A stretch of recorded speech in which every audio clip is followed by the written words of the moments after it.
Dirige el Centro PRO, la organización en defensa de los derechos humanos de mayor data, cuyo acento central siempre ha sido el acompañamiento y apoyo a las víctimas del abuso de los poderes estatales y militares. Su acompañamiento a las familias de los jóvenes de Ayotzinapa ha sido inquebrantable, incluso a contrapelo de los ataques y calumnias propagadas desde el Palacio y sus vocerías. Difícil encabezar una organización civil en esta cuarta transformación. Bueno, el trabajo de defensa de derechos humanos es difícil, siempre encabezándola o haciendo el trabajo de terreno. Algo de valentía y arrojo lo deben culminar. Un equipo sólido, que nos acompañamos bien. ¿La razón les asiste? Sí, y los estándares de derechos humanos siempre son nuestro principal escudo. ¿La empatía ante la vulnerabilidad humana los motiva? Sobre todo, el poder acompañar a las víctimas respetando siempre su voz. ¿Llegó solo aquí? Sí. ¿Alguna protección especial? No. ¿Temores? No. ¿Vigilado? Por teléfono. ¿Pegasus? Así es. ¿Hay alguien que se sienta seguro en este país, don Santiago? Yo creo que hay gente con muchos recursos que paga su seguridad y les da esa sensación. ¿Usted se siente seguro? No. ¿Se ha sometido a un interrogatorio militar? No, nunca he comparecido formalmente. ¿Ni en retenes carreteros? En retenes sí, tienes toda la razón. ¿Lo han encañonado? Así es. ¿Sometido a golpes y puntapiés? Una vez tuvimos un incidente así trabajando en el estado de Guerrero, sí. Insisto, ¿usted se siente seguro en este país? No, de ninguna manera. En todo caso, ¿el temor moviliza o paraliza?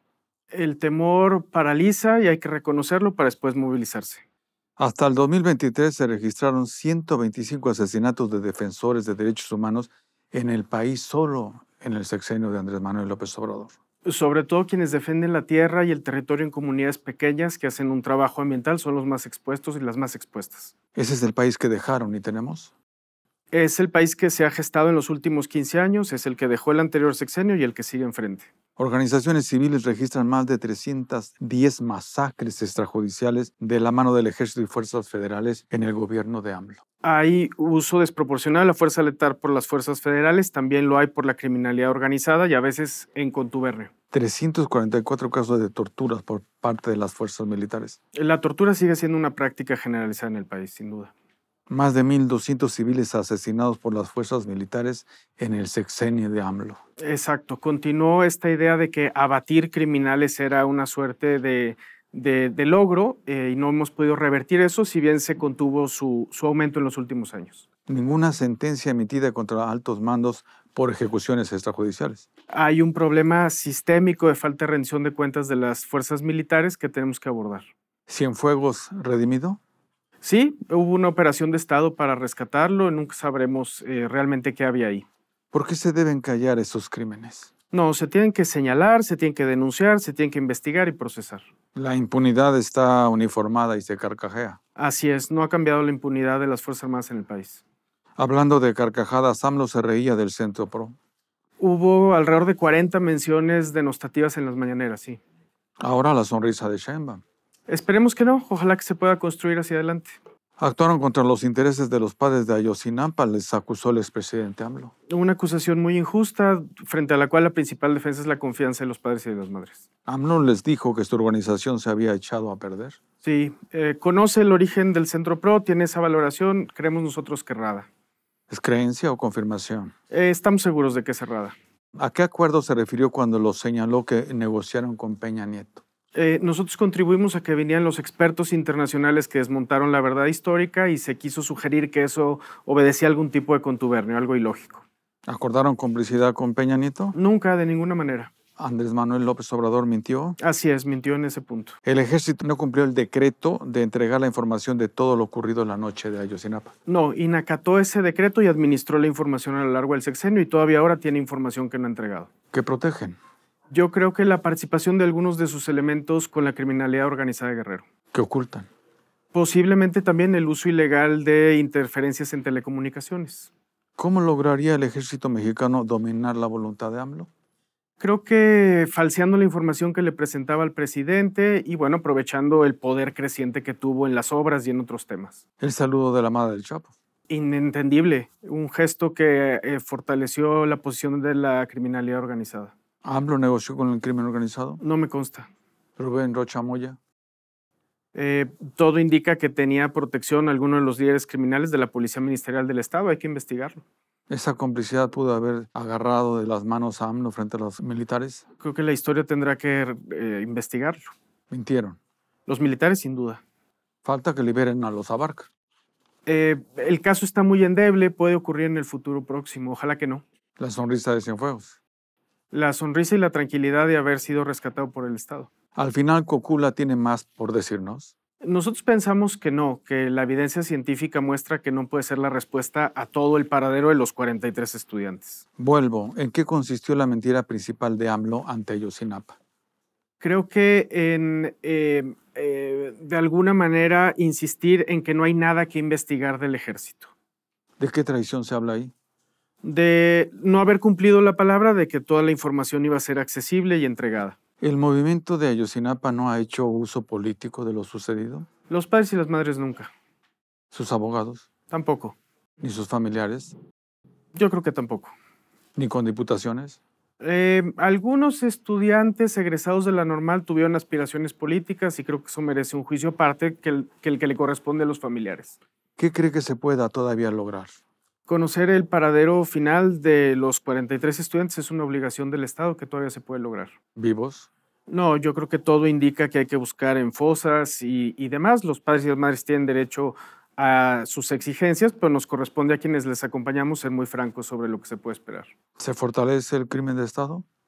Yo creo que sí, que la prueba que ha surgido muestra que hay dos crímenes, la desaparición de los estudiantes y después el ocultamiento, y en este segundo hay claramente un crimen de Estado. ¿Que había entre los estudiantes un capitán infiltrado? No recuerdo bien el grado, pero efectivamente era un elemento en activo del ejército. Es una práctica que todavía las Fuerzas Armadas tienen que explicar. ¿Por qué infiltran una escuela? Complicidad del ejército, entonces. Sin duda, y administración de la información. ¿Sabrá el ejército la diferencia entre encubrir y tergiversar? Yo creo que la saben perfectamente y la utilizan a conveniencia. ¿Encubrir es corrupción? Sin duda. ¿Encubrir es criminal? Así es. ¿Qué hizo posible que AMLO, en lugar de respaldar a las víctimas de Ayotzinapa, terminó por inculparlas?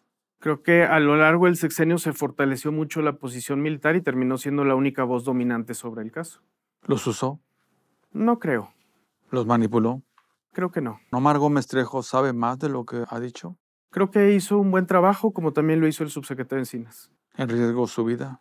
Creo que tiene en riesgo su vida, su trayectoria, y creo que es justificado que esté fuera del país. ¿Se le teme más al crimen organizado o al ejército? Creo que los dos. ¿Qué poder tendría Guerrero Unidos para someter al ejército en sus tierras? Creo que hoy sabemos que era una organización criminal con capacidades de participar del trasiego transnacional de drogas hacia los Estados Unidos, cuando en su momento se presentó como un cartel regional solamente. ¿Esto lo sabrá la presidenta? Yo creo que sí. ¿Qué perdimos al dejar en impunidad el caso Ayotzinapa?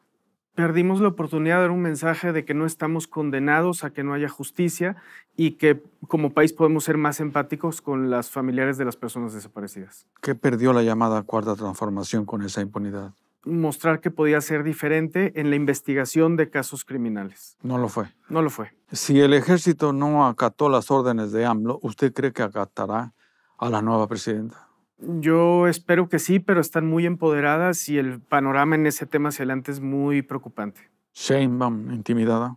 No creo que es una mujer fuerte y de principios. Habrá que ver cómo se reconstruyen controles sobre las Fuerzas Armadas. ¿Se impondrá ante el ejército? Eso espero y es fundamental y necesario reivindicar la vía civil. En todo caso, hay que callar. Nunca.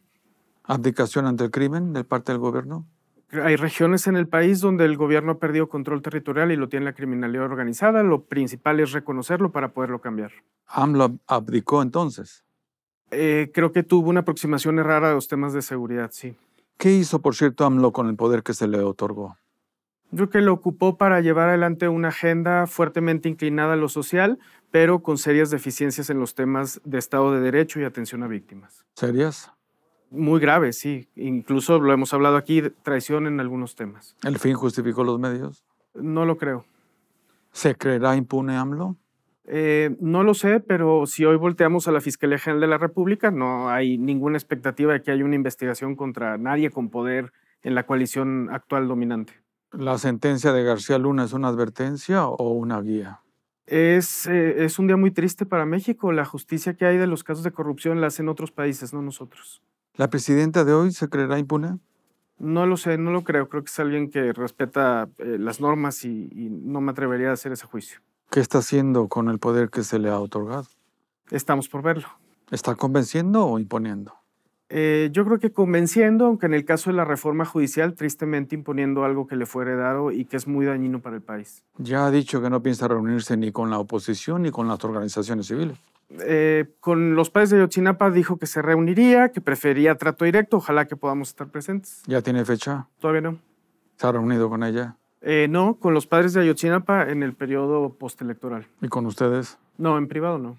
¿Es propio ese comportamiento de alguien que dice haber sido elegida con el mayor número de votos en la historia del país? Bueno, es heredera de un estilo de gobernar que no es muy tendente a construir puentes. Ojalá que eso cambie hacia adelante. ¿Sabrá que la eligieron a ella para ser la presidenta o dudará que lo hicieron por AMLO? No, yo creo que sabe que la eligieron a ella. ¿Maximato? Ojalá que no. ¿Vio el besamanos de la presidenta con Manuel Velasco? Muy lamentable. El Partido Verde es una lacra de la democracia mexicana y es penoso eso que ocurrió. ¿Ve a la presidenta segura de sí con el mandato? Muy segura de sí. ¿No observa vacío de poder? No, No. no. ¿No la observa con temor a gobernar? No. Creo que es una mujer muy capaz y decidida a gobernar. ¿No es de gobiernos seguros conducirse con apego a la ley en lugar de imponerse? Debería ser de todos los gobiernos sin distingo en la seguridad o no, y para eso es fundamental la división de poderes. Tristemente no es lo que estamos viendo. ¿Una política que militariza a un país puede ser llamada de izquierda? No, de ninguna manera. La izquierda tiene que optar por la vía civil en seguridad y por fortalecer la justicia. Los ánimos autócratas edifican más pisos, don Santiago. Existen ánimos autócratas. México tiene un riesgo hacia adelante de erosión democrática. Lo que nos indica la literatura es que no es un destino fatal. Sigamos serios. ¿Qué diagnóstico realiza del estado que guardan las instituciones defensoras de los derechos humanos en este país? Sumamente debilitadas, empezando por la Comisión Nacional de Derechos Humanos, que decidió ser parte del proyecto político del Ejecutivo. ¿Qué diagnóstico tienen de los derechos humanos en este país? Avances en los años recientes en derechos sociales, derechos laborales, pero un serio detrimento de derechos civiles y políticos y una merma del Estado de Derecho. ¿Y hay mayor razón de defender los derechos humanos que hacerlo frente al abuso del poder desde el Estado? En México tenemos abuso desde el poder del Estado, abuso desde las organizaciones criminales y abuso desde las redes macrocriminales que se conforman por las dos. Es un panorama muy complejo. ¿Esto lo habrá entendido Rosario Piedra? Creo que no lo entendió. Omisa y sesgada, les han dicho. Su gestión, nosotros tenemos mucho respeto por la familia, por su historia, pero hay que evaluar objetivamente la gestión y la evaluación no es aprobatoria. ¿Habrá medido Rosario Piedra el daño causado por su inacción y complicidad con el poder en turno? Yo creo que lo midió y que era parte del proyecto político ser omisa frente al gobierno en turno. ¿Habrá medido Rosario Piedra el daño causado por la inacción ante la violencia y el abuso de los militares? Yo creo que estaba calculado y que era parte de su adhesión al régimen político. ¿Sabrá cuántos jóvenes como su hermano han sido torturados, desaparecidos por las fuerzas militares en estos años? Pues mira, no sé si lo sepa, es una historia familiar que respetamos mucho. ¿Debería saberlo? La Comisión Nacional de Derechos Humanos tiene conocimiento de muchas de estas realidades, sin duda. Insisto, ¿de qué tamaño es la complicidad de la Comisión Nacional de Derechos Humanos frente a los abusos de las Fuerzas Armadas con AMLO? A ver, es una institución que tampoco antes funcionaba bien, pero ahora que la necesitamos fuerte fiscalizando al ejército, no contamos con ella. ¿Por qué hay que disculpar a Rosario Piedra? No hay que disculpar, hay que evaluar objetivamente, despersonalizar, no adjetivar, pero ver el desempeño sobre datos. Además, quiere seguir al frente de la comisión. Un error, no debería haber reelección de la ombudsperson ni en la CNDH ni en ningún otro organismo estatal. Es una aliciente a quedar bien con los políticos. El cinismo anda a sus anchas. Así es. La estulticia es temeraria. Y abundante en el país. ¿Acelerar la reforma judicial es proporcional a la rapidez con la que buscan impunidad? Una pésima señal. Acelerar la reforma judicial va a generar mucho desorden y retrocesos en el acceso a la justicia y no resuelve los temas principales. ¿Alguien ha medido el daño de las fiscalías en la Procuración de Justicia? Lo ha medido mucha gente, pero no ha habido ningún gobierno que quiera escuchar esas mediciones. ¿Lo sabrá Sheinbaum? Lo debe saber. ¿Los jueces son culpables de la mala integración de una averiguación previa? En México hay jueces buenos y malos, pero una averiguación previa mal integrada es culpa sobre todo de un ministerio público y de una fiscalía. Del Poder Ejecutivo. Así es, o autónomas en su caso.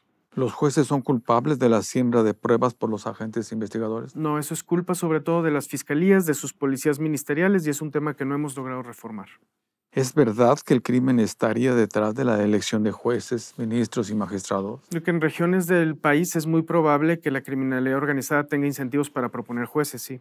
¿Quién gana con esa reforma judicial? Gana el control político sobre la judicatura. ¿Destituir las instituciones democráticas los volverán más necesarios o peligrosos? Espero que haga que nuestro trabajo sea más escuchado, sobre todo. El INAI acorralado. Es una pena, es una institución que tenía errores, pero que es importante que se preserve. ¿Temor a la transparencia? Eso podría ocurrir si queda en manos del propio Ejecutivo dirimir las solicitudes de las personas que se presenten. Ya está en puerta. Ya está en puerta. ¿Hay quien lo detenga? Yo no veo el ánimo de detenerlo y me preocupa ver a los comisionados también ya pasando a un terreno más bien de entrega de la institución. La destrucción de la rendición de cuentas. Yo creo que en cuanto hace la transparencia, sí, quedarán otras instancias que hay que defender y vitalizar. La extorsión vía expedientes judiciales. Es muy posible porque no tenemos autonomía en las fiscalías, ese es el principal problema. Este es el país que tenemos. Ese es el país que tenemos y que tenemos que cambiar. ¿El ejército defiende las instituciones de herencia civil o también las combate? El ejército tiene un proyecto transeccional de ser una institución sólida, útil para muchas cosas, pero ajena a la rendición de cuentas. ¿Usted cada vez observa mayor ánimo de la presidenta por hacer uso de la fuerza? No creo, va empezando la gestión, veremos, ojalá que no lleguemos a ese extremo. Por cierto, ningún gobierno contemporáneo había puesto en manos de las Fuerzas Armadas más tareas de actividades económicas como la llamada Cuarta Transformación. Sí, uno puede acudir a ejemplos internacionales como Turquía, pero ciertamente en México no habíamos tenido tanta entrega de poder político, económico y de diversa índole a las Fuerzas Armadas. ¿Por qué se debe advertir sobre la injerencia del ejército en la administración civil? Cualquier institución que no tenga mecanismos de rendición de cuentas va a propender al abuso de poder y hoy hay ese riesgo respecto al ejército. ¿Se ha medido el aumento de la violencia en los derechos humanos por parte del Estado al militarizar a la seguridad pública? Sin duda, hay muchas mediciones y todas son coincidentes en señalar que más militarización son más abusos y abusos más graves. ¿Eso lo sabrá la inquilina del palacio? Lo debe saber. ¿Y si no? Se lo tendría que decir su equipo y ojalá que eso sea algo que cambie, porque el anterior presidente no escuchaba mucho a las personas que están alrededor de él. ¿Confianza? No.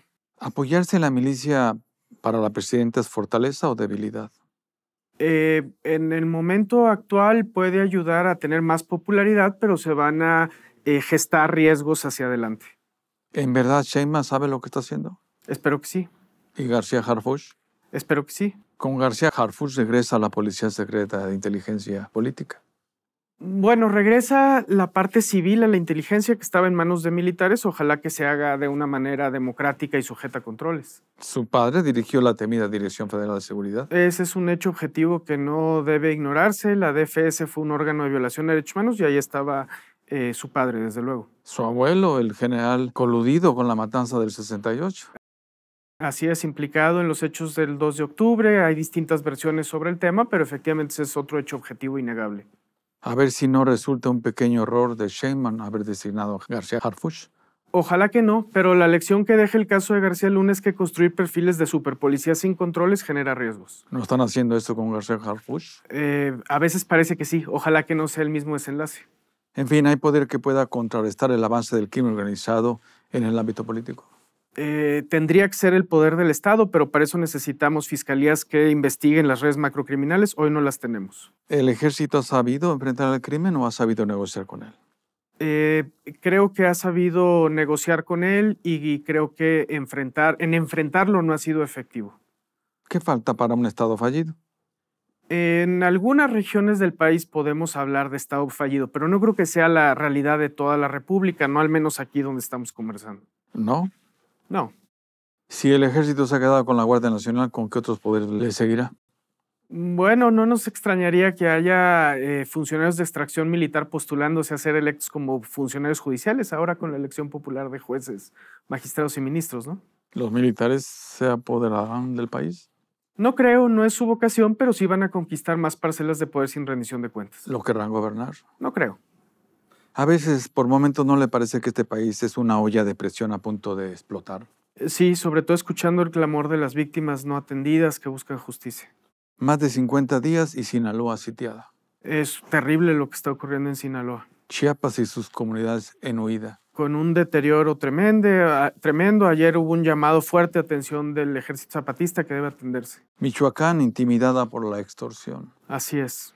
Hidalgo sometida a los secuestros y extorsiones. Sin duda, y podemos seguir con Tamaulipas. En fin, hay estados de la República donde una realidad es la violencia. Jalisco, desapariciones sistemáticas de jóvenes. Así es, puntea en los niveles nacionales de más desaparecidos. Guerrero, decapitados.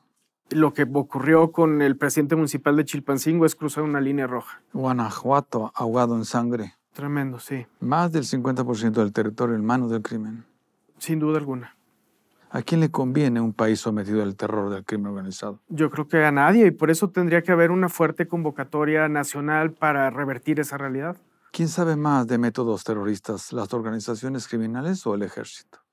El uso de la categoría terrorismo es problemática en México, pero yo creo que las organizaciones criminales claramente están sembrando terror en las sociedades donde tienen el control territorial. ¿Ya hay que llamarles como tales, organizaciones terroristas? No creo, eso habilitaría una intervención norteamericana que no es deseable.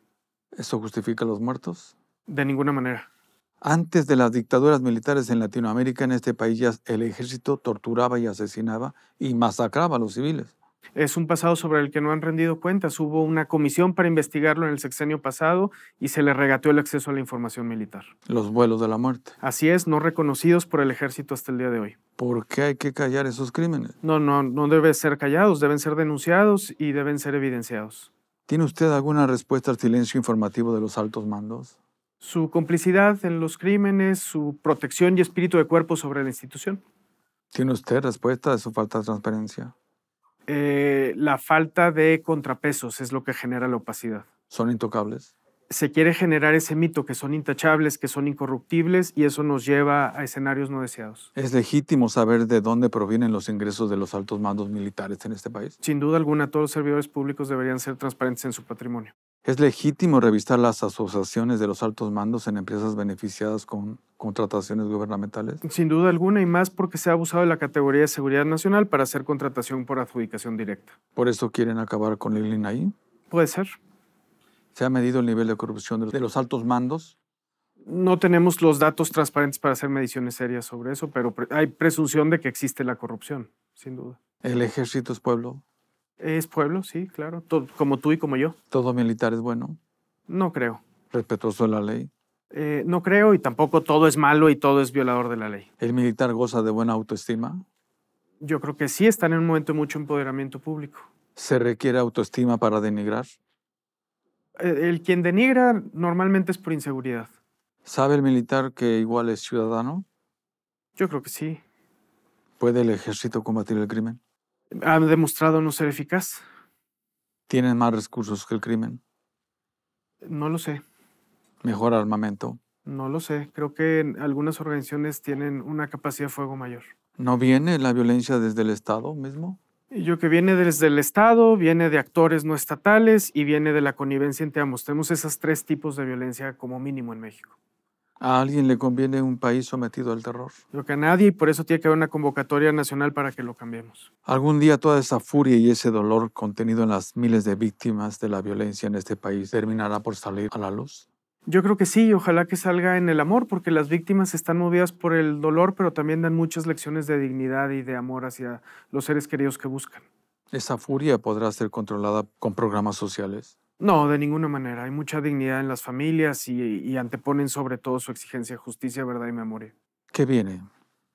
Pues viene la necesidad de cambiar un país que hoy por hoy sigue siendo muy violento y muy oscuro y tiene que ser diferente. ¿Saqueos, linchamientos, pillajes, motines? No creo, ni lo deseo, ni lo deseamos. ¿Hay salida? Hay salida. ¿Por dónde? Eso supone un diálogo plural, nadie tiene una respuesta única y sería demagogia dar una respuesta unívoca. Lo que hace falta es conversar entre más partes para construir soluciones. Sí al diálogo. Desde luego, siempre. ¿Cuál es la advertencia? La advertencia es que si seguimos por la misma ruta de desdeñar los dolores de las víctimas, apostar solo a la militarización, los problemas pueden seguir perpetuándose.